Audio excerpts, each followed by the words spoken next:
अभी अभी यूजीसी के नए नियम आए हैं, बड़ी चर्चा हो रही है, बड़ा विरोध हो रहा है, और मैं आपको स्पष्ट कहना चाहता हूं, वही विरोध कर रहा है जो जाति के आधार पर एससी एसटी ओबीसी के बच्चों का शोषण करने का काम करता है, उनको अपमानित करने का काम करता है। इससे किसी को दिक्कत नहीं है, सिवाय द्रोणाचार्य के जो एकलव्य का अंगूठा काटना चाहता है। उसके अलावा यूजीसी के नए नियमों से किसी को दिक्कत नहीं है। चोरी के खिलाफ कानून बनने से किसे दिक्कत होगी? जो चोर होगा। अत्याचार के खिलाफ कानून बनने से कौन तिल मिलाएगा? जो अत्याचारी होगा। भेदभाव रोकने वाले कानूनों का विरोध कौन करेगा? जो स्वयं भेदभाव करता होगा। अगर कोई कानून किसी वर्ग या किसी समूह के सम्मान को बचाने के लिए बनाया गया है तो इसमें दिक्कत क्या है? एससी एसटी एक्ट ऐसी ही कड़वी दवाई थी जिसका भरपूर विरोध किया गया था। आरक्षण भी एक ऐसी ही कड़वी दवा है जिसका खूब विरोध होता है, लेकिन मेरा यकीन कीजिए, कड़वी दवाइयों ने समाज की सेहत में सुधार ही किया है। कहीं कुछ लोग इस वजह से तो नाराज नहीं है कि वो अब दूसरों को अपमानित नहीं कर पाएंगे? कहीं उन्हें ये तो नहीं लग रहा है कि उनका ये अवैध विशेषाधिकार छीनने वाला है? बीते तमाम सालों में ले देकर एक काम तो ढंग का हुआ है और कुछ लोग इसका भी विरोध करने लग गए। और विरोध कर भी कौन रहा है?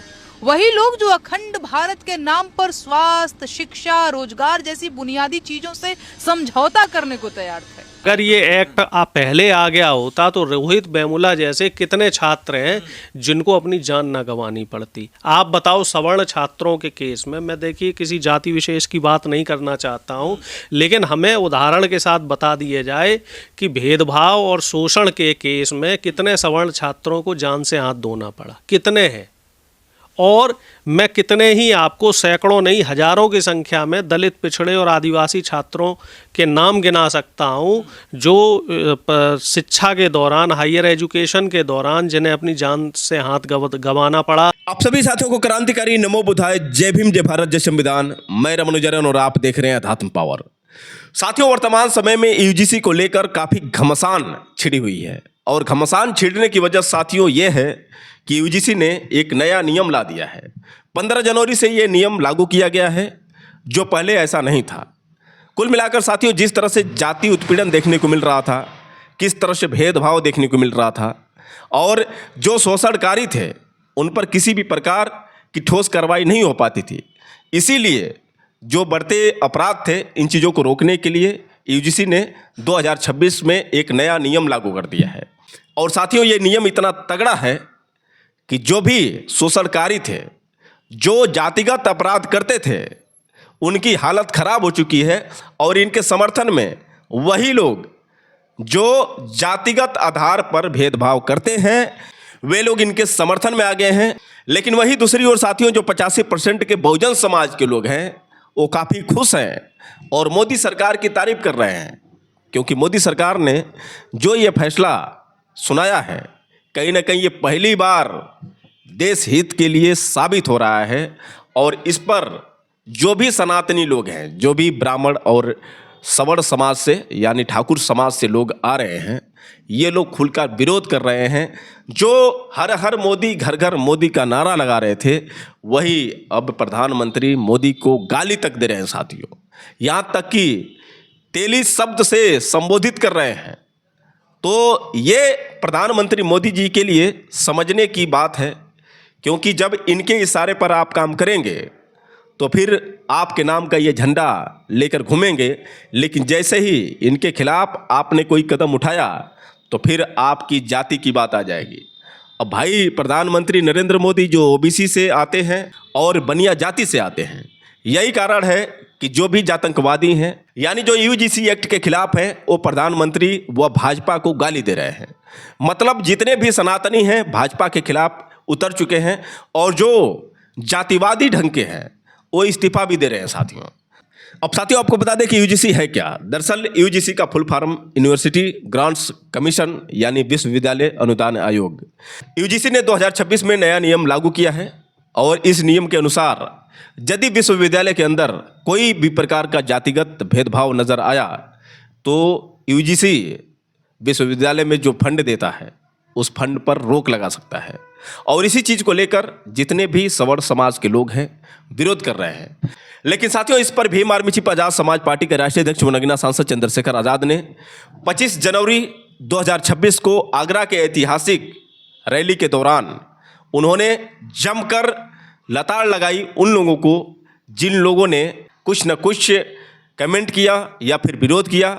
उस पर भीम आर्मी चीफ चंद्रशेखर आजाद ने क्या कहा, पहले आप उनका ये बयान सुनिए, उसके बाद हम सीधे आपसे बात कर रहे हैं।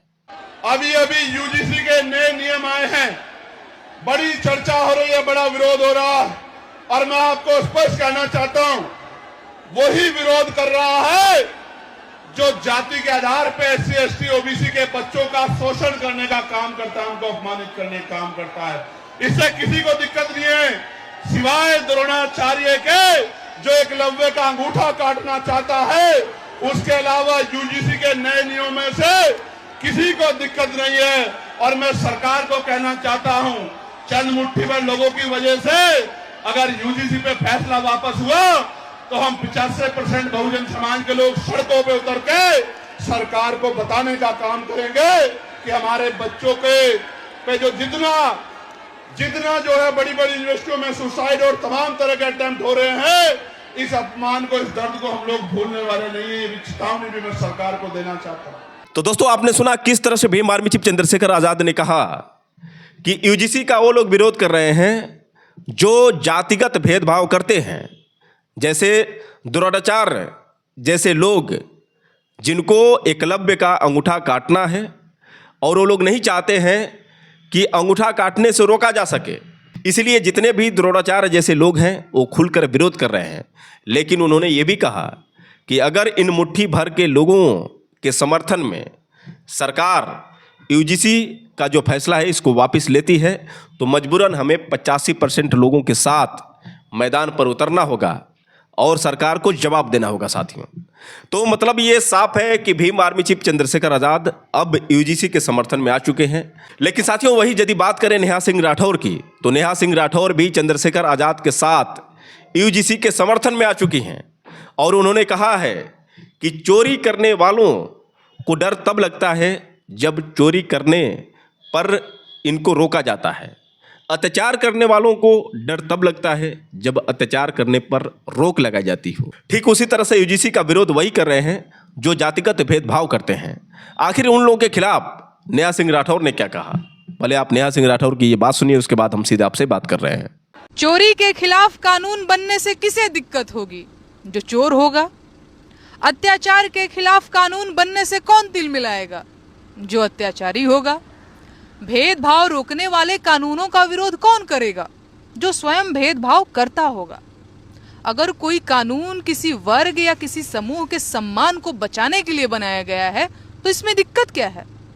जातिगत भेदभाव और पक्षपात हमारे समाज की पुरानी बीमारी है और पुरानी बीमारियों का इलाज कड़वी दवाइयों से ही होता है। SC ST एक्ट ऐसी ही कड़वी दवाई थी जिसका भरपूर विरोध किया गया था। आरक्षण भी एक ऐसी ही कड़वी दवा है जिसका खूब विरोध होता है। लेकिन मेरा यकीन कीजिए, कड़वी दवाइयों ने समाज की सेहत में सुधार ही किया है। कहीं कुछ लोग इस वजह से तो नाराज नहीं है कि वो अब दूसरों को अपमानित नहीं कर पाएंगे? कहीं उन्हें ये तो नहीं लग रहा है कि उनका ये अवैध विशेषाधिकार छीनने वाला है? देश का संविधान समानता के बुनियादी सिद्धांत पर टिका है, लेकिन क्या इस देश का हर नागरिक बराबर सम्मान पाता है? दरअसल नहीं। बीते तमाम सालों में ले देकर एक काम तो ढंग का हुआ है और कुछ लोग इसका भी विरोध करने लग गए। और विरोध कर भी कौन रहा है? वही लोग जो अखंड भारत के नाम पर स्वास्थ्य, शिक्षा, रोजगार जैसी बुनियादी चीजों से समझौता करने को तैयार थे। वही लोग जो राष्ट्रवाद के नाम पर अपने ही देश के नागरिकों की लिंचिंग तक को सही बताते थे। कल तक जो लोग सरकार से 4 कायदे के सवाल पूछने को देशद्रोह कहते थे, आज वही लोग एक ढंग का कानून आने पर बिलबिला रहे हैं। क्यों भाई, अब मजा नहीं आ रहा है क्या? देश का हर नागरिक जब तक गौरवान्वित, सम्मानित और कॉन्फिडेंट महसूस नहीं करेगा, तब तक ये देश मजबूत नहीं होगा। देशवासियों के आत्मसम्मान को बढ़ाने वाला ये कानून देश हित में है और इस कानून के खिलाफ बोलने वाले लोग देश हित के खिलाफ बोल रहे हैं। उन्हें ये काम नहीं करना चाहिए। जातिगत स्वार्थों के लिए देश हित से समझौता मत कीजिए भाई। देश को मजबूत बनाने वाले कानून का समर्थन कीजिए। सबसे पहले देश है, जाति बिरादरी बहुत बाद में आती है। वैसे भी ये कोई मामूली कानून नहीं है। 18 घंटे मेहनत करने के बाद ये कानून बनाया गया है। आपको इसका सम्मान करना चाहिए। जय हिंद, जय संविधान। तो दोस्तों, आपने सुना किस तरह से न्याय सिंह राठौर ने यूजीसी के खिलाफ जो विरोध कर रहे हैं उनको किस तरह से उन्होंने अपने ही भाषा में समझाया। अब साथियों, आपको बता दें कि यूजीसी एक्ट के समर्थन में प्रोफेसर अनुरेश यादव भी आ चुके हैं। आखिर इस एक्ट को लेकर उन्होंने क्या कहा, भले आप उनकी बात सुनिए, उसके बाद हम सीधे आपसे बात कर रहे हैं। जी, अगर ये एक्ट आप पहले आ गया होता तो रोहित वेमुला जैसे कितने छात्र हैं जिनको अपनी जान ना गंवानी पड़ती। आप बताओ, सवर्ण छात्रों के केस में, मैं देखिए किसी जाति विशेष की बात नहीं करना चाहता हूँ, लेकिन हमें उदाहरण के साथ बता दिए जाए कि भेदभाव और शोषण के केस में कितने सवर्ण छात्रों को जान से हाथ धोना पड़ा, कितने हैं। और मैं कितने ही आपको सैकड़ों नहीं हजारों की संख्या में दलित, पिछड़े और आदिवासी छात्रों के नाम गिना सकता हूं जो शिक्षा के दौरान, हायर एजुकेशन के दौरान जिन्हें अपनी जान से हाथ गंवाना पड़ा या फिर जिन्हें पढ़ाई छोड़नी पड़ी। तो सवर्णों के तन बदन में क्यों आग लग रही है इसको लेकर? आग इसलिए लग रही है क्योंकि अब ये लोग शिक्षा में जो भेदभाव कर रहे थे वो भेदभाव नहीं कर पाएंगे। और धन्य हो सुप्रीम कोर्ट का, धन्य हो न्यायालय का, जिसकी वजह से ये नियम लागू हो पाया। और हम तो कह रहे हैं कि धन्य हो ऐसे लोगों का जो लोग इस कमेटी में थे और जिन्होंने इस बात को बड़ी संजीदगी से लिया। लेकिन अभी इसमें एक चीज़ और देखने वाली है, दलित और आदिवासी तो इस बात को समझ पा रहे हैं कि उनके साथ भेदभाव हुआ था, तो और जो नया ये एक्ट और बिल यूजीसी लाई है ये इनके फेवर में है। लेकिन जो पिछड़ी जाति के लोग हैं वो अभी इसे नहीं समझ पा रहे हैं।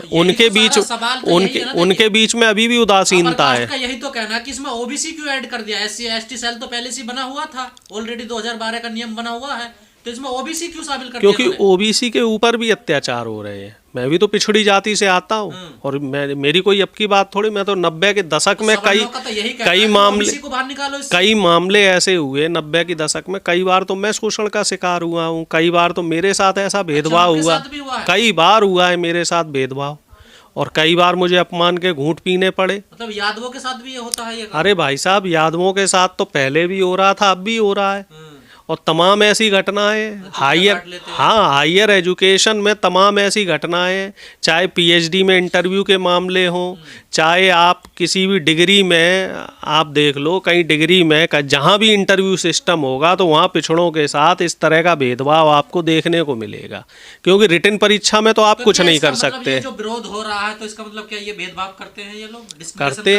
करते हैं, इसलिए दिक्कत हो रही है। मैं तो इस बात का गवाह हूँ, ये लोग भेदभाव करते हैं, इसी वजह से इन्हें दिक्कत हो रही है। हमें तो दिक्कत नहीं हो रही। हम तो चाहते हैं कि अगर किसी सवर्ण के साथ भी इस तरह की ज्यादती और भेदभाव होता है तो उसके लिए भी कानून बनाओ। लेकिन जो लोग भेदभाव करने वाले हैं, जो लोग इस तरह के अत्याचार में शामिल रहे हैं, तो उन्हीं को तो पीड़ा हो रही है, क्योंकि अब वो लोग अत्याचार नहीं कर पाएंगे। और सुप्रीम कोर्ट ने जो ये एक्ट लाया है, जो ये बिल लाया है, इसका विरोध पिछले 3 दिन से आप देखो ये लोग कर रहे हैं। यूजीसी लाया, सुप्रीम कोर्ट ने तो कहा है ना, तभी तो यूजीसी लाई है। लेकिन अब इसमें ये देखो कि यूजीसी का ही विरोध करने लगे ये लोग कह रहे हैं कि यूजीसी के हम अगेंस्ट हैं। ये लोग ये कह रहे हैं कि यूजीसी को ये बिल वापस करना पड़ेगा। ये लोग तो सीधा सीधा प्रधानमंत्री को भी गाली दे रहे हैं। पर अपर कास्ट का ये कहना है कि अब भेदभाव, छुआछूत तो रहा नहीं है, डिस्क्रिमिनेशन तो अब रहा नहीं है, तो फिर ऐसे नियमों की क्या जरूरत पड़ गई है? लेकिन सरकार का डाटा कह रहा है कि 118% की वृद्धि हुई है। आप ये बताइए, अगर भेदभाव और छुआछूत नहीं है तो आज भी ऑनर किलिंग क्यों हो रही है? अभी इस महीने की भी कई घटनाएं ऐसी हैं और पिछले महीने की भी कई घटनाएं ऐसी हैं जहां दलित बच्चे को मार दिया गया क्योंकि उसने किसी सवर्ण बच्ची के साथ शादी करी। ऐसे कई मामले ऐसे हैं। अगर भेदभाव नहीं है तो फिर ऐसी घटनाएं क्यों सुनने में आ जाती हैं कि किसी दलित को पीट के मार दिया गया क्योंकि वो मूंछ रखे था, किसी दलित को पीट के मार दिया गया क्योंकि उसने उसी मटके से पानी पी लिया, किसी आदिवासी के ऊपर पेशाब कर दिया गया, किसी पिछड़े की चोटी उखाड़ के फेंक दी गई। इस तरह की घटनाएं फिर क्यों आ रही हैं? और तो और छोड़ दो, खुद जो उत्तर प्रदेश के मुख्यमंत्री रहे हैं अखिलेश यादव, वो भी इस तरह के भेदभाव का शिकार हुए हैं। औरों की तो बात आप छोड़ ही दीजिए, कि हम चलो आम आदमी है उनकी बात छोड़ दो, एक मुख्यमंत्री जो रहा हो, जिसका पिता भी मुख्यमंत्री रहा हो, वो खुद वो व्यक्ति भेदभाव का शिकार रहा है। बहन मायावती जी जो दलित की सबसे बड़ी नेता रही हैं, तो उनके साथ कम भेदभाव हुआ है? उनके लिए कैसे शब्दों का इस्तेमाल बीजेपी के नेता करते रहे हैं, किस तरह की शब्दावली का इस्तेमाल होता रहा है? तो आप ये बताइए कि जब बड़े बड़े नेता और नामी गिरामी हस्तियां जो खुद शोषण के और भेदभाव के शिकार रहे हैं, तो शैक्षिक संस्थानों में जो आम व्यक्ति है उसके साथ किस कदर भेदभाव होता होगा। और सवर्णों का प्रकाश का ये कहना, अगर हमारे पूर्वजों ने कोई गलतियां करी हैं, कोई भेदभाव या जातिवाद उन्होंने किया, तो फिर हमें क्यों सजा दी जा रही है? तो जो ये 118% का जो डाटा आया है, ये 50 साल पुराना डाटा है। तो पिछले 5 साल पुराना डाटा, 5 साल का डाटा है। तो ये 5 साल में ही पूर्वज पढ़ रहे थे और 5 साल में ही आप पढ़ने लगे। ये जो सवर्ण मानसिकता के लोग हैं और ये जो मनवादी लोग हैं, ये लोग बेवकूफ़ बनाने में बहुत माहिर हैं। पिछले 5 साल में आपने इतना शोषण किया कि वो आंकड़े 118% ज़्यादा हो गए। तो इसका मतलब आप लोग शोषण कर रहे हो, आप लोग भेदभाव कर रहे हो, आप लोग दलित पिछड़ों आदिवासियों को नीचा दिखा रहे हो। और जब दिखा रहे हो तो फिर यूजीसी को ये नियम लाना पड़ा। भाई यूजीसी में जो लोग बैठे हैं तो उनके पास शिकायतें आई होंगी, शिकायतें आई तो उनकी मजबूरियां बनी। पर एक बात समझ में नहीं आई, जो पत्रकार अपने आप को सेक्युलर कहते थे, बहुजन कहते थे, जो ब्राह्मण थे खासकर, वो भी तो इसके खिलाफ में आ गए। देखिए वो इसलिए आ गए क्योंकि उनके अंदर मनु पल रहे हैं।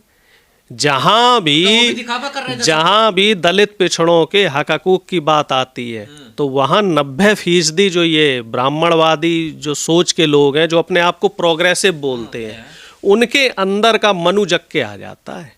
आप देखना, हिंदू मुस्लिम की बात होगी तब तो ये लोग सेकुलर हो जाएंगे। ऐसे कई पत्रकार हैं, अशोक पांडे से लेके तमाम पत्रकार ऐसे हैं। अरे राजीव रंजन भी वीडियो बना रहे हैं। हाँ, देखिए, और जहां बात आ जाती है दलित पिछड़ों को हक हकूक देने की, तो वहाँ आरक्षण के विरोध में खड़े हुए मिलेंगे कौन? अरविंद केजरीवाल जैसे लोग, कुमार विश्वास जैसे लोग, जो सेकुलर बनने का ढोंग करते हैं। हिंदू मुस्लिम के नाम पे ये लोग सेकुलर बनेंगे, तब तो ये मुसलमानों को तो गले लगा सकते हैं। ये लोग दलित पिछड़ों को गले नहीं लगा सकते। ये मुसलमानों को गले लगा लेंगे, ये और धर्म के लोगों को गले लगा लेंगे, लेकिन ये दलित पिछड़ों को गले नहीं लगा सकते। तो मेरा अपने दलित पिछड़े भाइयों से एक निवेदन है, ये कहना है कि आप लोग सीख ले लीजिए, क्योंकि जब सिस्टम आपका सहयोग कर रहा है, जब ऊपर लोग बैठे हुए जो आपके लिए नियम कानून बना रहे हैं, तो आपको कम से कम उसके सहयोग में तो उतरना चाहिए। समर्थन में है यूजीसी के? मैं तो 100% समर्थन में हूँ। और जो ट्विटर पे, सोशल मीडिया पे जो ट्रेंड चल रहा था कि आई सपोर्ट यूजीसी, तो मैंने तो उस पर खुल के समर्थन किया। पिछड़े अभी पिछड़े हुए हैं, पिछड़ों की अभी सोच पिछड़ी है, वो अभी डायलेमा में है। मैं ज्यादा कुछ बोल देता हूं तो मुझे नीला कबूतर और वो बोलने लग जाते हैं। ब्राह्मण अप्रकाश एकजुट हो गए, इसके खिलाफ में आंदोलन कर रहे हैं, वीडियो बना रहे हैं, लेकिन पिछड़े नहीं आए अभी भी। देखिए पिछड़े अभी बता तो रहा हूं, पिछड़े हुए हैं, बिल्कुल ही पिछड़े हुए हैं, हर तरीके से वो पिछड़े हैं। उनको ये भी नहीं मालूम है कि ये नियम आपके फायदे के लिए लगा हुआ है, आपको इसके सपोर्ट में उतरना चाहिए, सपोर्ट में प्रदर्शन करना चाहिए, जिससे कि यूजीसी इस नियम को सख्ती से इनका पालन करवा सके। और जब आप लोग इसके सपोर्ट में नहीं खड़े होंगे तो फिर ये नियम अपने आप में कमज़ोर पड़ जाएंगे। भाई कोई भी नियम कानून सरकार द्वारा या इस तरह की संस्थाओं द्वारा बनाए जाते हैं तो वो जनता के लिए बनाए जाते हैं। कितने नियम कितने बना रहे हो, लेकिन जिनके दिमाग में भरा हुआ है जातिवाद, भेदभाव, वो कैसे दूर होगा? वो धीरे धीरे दूर होगा। जब हम लोग संविधान को मजबूती से, संविधान का पालन करेंगे, तो इन मनवादियों को भी झुकना पड़ेगा। और ये संविधान की ताकत है ना, जो योगी जी को भी बोलना पड़ रहा है कि संविधान सबसे ऊपर है, मनु संहिता नीचे है। ये संविधान की ही ताकत है कि अभिमुक्तेश्वरानंद जैसे लोगों को भी अब दलित पिछड़ों की शरण में आना पड़ रहा है कि नहीं? तो देश के संविधान को, हमारे दलित पिछड़ों को इसकी रक्षा करनी पड़ेगी और इसके हिसाब से चलना पड़ेगा। और नहीं चलोगे तो ये मनवादी तो आपके पीछे पड़े ही है। बिल्कुल, आज की तारीख में हमारे जो भी दलित पिछड़े भाई हैं, जो भी 90% देश की आबादी है, उसको यूजीसी का सहयोग करना चाहिए। और जो सरकारी आंकड़े हैं वो ये कह रहे हैं कि पिछले 10 साल में 118% जातीय भेदभाव के मामले आए हैं, जिसमें दलित, आदिवासी और पिछड़े विद्यार्थियों के साथ शोषण की घटनाएं दर्ज हुई हैं। और कई मामले तो ऐसे रहे होंगे जिसमें आपराधिक जो FIR है या शिकायतें हैं दर्ज ही नहीं हुई होगी, क्योंकि बहुत जगह तो छात्र बेचारा डर के सहम के रह जाता है कि भाई पढ़ाई लिखाई का मामला है, कहीं मेरे प्रोफेसर साहब नंबर ना काट लें, कहीं साथ के बच्चे की हमने शिकायत कर दी तो आगे वो परेशान ना करे। तो मेरे हिसाब से 118 नहीं, कम से कम 200-250 गुना ज़्यादा मामले इस तरह के होंगे। और इसमें नियम थे बने हुए ना, तो अब नए नियम लाने की क्या जरूरत पड़ गई? नए नियमों की ज़रूरत इसलिए पड़ गई क्योंकि पुराने नियमों से शोषण की घटनाएं नहीं रुक रही थी। और दूसरी बात, जो सवर्ण मानसिकता के या जो मनवादी मानसिकता के लोग जिन्हें इस बात पे तकलीफ हो रही है, उन्हें तकलीफ इस बात की नहीं है कि नए नियम बन गए, उन्हें तकलीफ इस बात की हो रही है कि मनवादी सरकार के बीच में भी, सरकार मनवादी लोगों की चल रही है, सरकार आरएसएस की विचारधारा के लोगों की चल रही है, लेकिन फिर भी उनके हिसाब से नियम ना बना के दलित और पिछड़ों के परिप्रेक्ष्य में नियम कानून क्यों बनाए जा रहे हैं। और इसमें एक बात और देखने की है कि तमाम सरकारी संस्थानों में आप जाओ, मैं खुद इस चीज़ का गवाह रहा हूँ। मैं 90 के दशक में जब स्कूल में था, फिर आगे मैंने हायर एजुकेशन में भी पढ़ाई करी है, तो निश्चित तौर पे शिक्षक से लेके जो साथी छात्र हैं, जो सवर्ण छात्र होते थे, वो कहीं ना कहीं 100 में से 90 लोग ऐसे हैं जो शोषण करते हैं, भेदभाव करते हैं। बिल्कुल, जो भेदभाव करते हैं और जिनकी मानसिकता उसी तरह की है। क्योंकि मैं खुद उस शोषण का शिकार हुआ हूँ, मेरे साथ खुद उस तरह का भेदभाव हुआ है, चाहे लिखित परीक्षा में मान लो या फिर आप जो प्रयोगात्मक परीक्षाएं होती हैं उसमें मान लो, और इंटरव्यूज़ के दौरान भी इस तरह के कई बहुत सारे मामले आए हैं जहाँ पे इंटरव्यू लेने वाला व्यक्ति साफ तौर पे जाति पूछता हुआ पाया गया कि भाई कौन जात हो। जब आप कोई रिटन परीक्षा का इंटरव्यू देने जाते हैं तो आपसे बाकायदा जाति पूछी जाती है, और इंटरव्यू लेने वाला जो जाति पूछ रहा है आप समझ लो वो कौन होगा, वो निश्चित तौर पे वही पंडित जी लोग। अभी तक तो ये कहा जा रहा कि देश में हिंदू खतरे में, अब ये कहने लगे कि ऊंची जात वाले खतरे में आ गए इन नियमों से। देखिए, ऐसा है, जब आपकी सरकार चल रही है और आपकी सरकार में ही आप लोग सुरक्षित नहीं महसूस कर रहे हैं अपने आप को, तो सरकार को बदल दो। अगर आपको लगता है कि बीजेपी की सरकार गलत नियम ला रही है, गलत कानून ला रही है, तो उसे बदल दो। हम तो ये मानते हैं कि जो ये नियम कानून लाए गए हैं, जो यूजीसी ने नया बिल लाया है, जो एक्ट पारित किया है, उससे दलित और शोषित पिछड़े बच्चों को कहीं ना कहीं फ़ायदा मिलने की उम्मीद है। जो अभी तक उनके साथ भेदभाव हो रहा था, उनका शोषण हो रहा था, उनके साथ अत्याचार हो रहा था, तो उस अत्याचार में कहीं ना कहीं रोकथाम लगेगी। दिल्ली जैसे प्रतिष्ठित जो कॉलेज हैं, यूनिवर्सिटीज़ हैं, वहाँ आए दिन इस तरह की बहुत सारी घटनाएं होती हैं जिसमें दलित, पिछड़े और जो आदिवासी छात्र छात्राएं हैं वो शिकायत दर्ज करते हैं कि फला फला टीचर ने उसके साथ इस तरह की बदसलूकी भी तो होता है ना, देखिए होता है। मैं भी शिकार रहा हूँ, जब मैं टीचिंग कर रहा था तो मैं भी इस चीज़ का शिकार रहा हूँ। बिल्कुल भेदभाव से, बिल्कुल। जो हमारे डायरेक्टर्स, जो मेरे डायरेक्टर हुआ करते थे, जो HODs हुआ करते थे, वो लोग जाति और वो सब सारी चीज़ें देख के प्रिविलेज देते हैं। नहीं, मेरा सवाल ये था, जिन्हें कहा जा रहा था हिंदू खतरे में है, तो क्या ओबीसी हिंदू नहीं होता? आप कह रहे हैं कि अपर कास्ट सवर्ण खतरे में आ गए। आप एक चीज़ जान लो, OBC हो चाहे SC हो चाहे ST हो, बीजेपी वालों के लिए, RSS वालों के लिए और जो ये मनवादी विचारधारा के लोग हैं, इनके लिए ये सिर्फ इस्तेमाल करने के लिए है। हिंदू इनके लिए वही है सवर्ण। तो मोदी जी का विरोध हो रहा है ना, सवाल ये है ना, मोदी जी के पुतले फूके जा रहे हैं अब तो। देखिए, इससे पहले जब SC ST एक्ट का मामला था तब भी इन लोगों ने मोदी जी के पुतले फूके थे, आपको याद हो, और फिर EWS लागू करवा लिया था। अब ये जो मोदी जी के पुतले फूंक रहे हैं तो उसके पीछे आप इनकी चाल समझ लीजिए।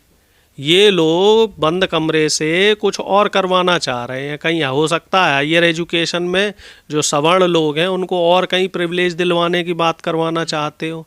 ये इनके पैतरे रहते हैं। और देखिए, तो अच्छा काम है ना, देखिए दलित पिछड़ों के लिए अच्छा कानून नहीं, इसमें मोदी जी को श्रेय क्यों दे रहे हो आप? ये तो पूरी जो कमेटी है, सभी लोगों ने मिलकर निर्णय लिया है, जो एजुकेशन कमेटी बन रही है, और इस पे काफ़ी समय से काम चल रहा है। कोई ये अभी से थोड़ा ही है, ये तो सुप्रीम कोर्ट का दबाव रहा, जो सुप्रीम कोर्ट बार-बार कह रहा था। मनमोहन सिंह सरकार के टाइम से इस मामले पे बात चल रही है। इसको तो मोदी सरकार पिछले 11 साल से ठंडे बस्ते में डाले हुए थे।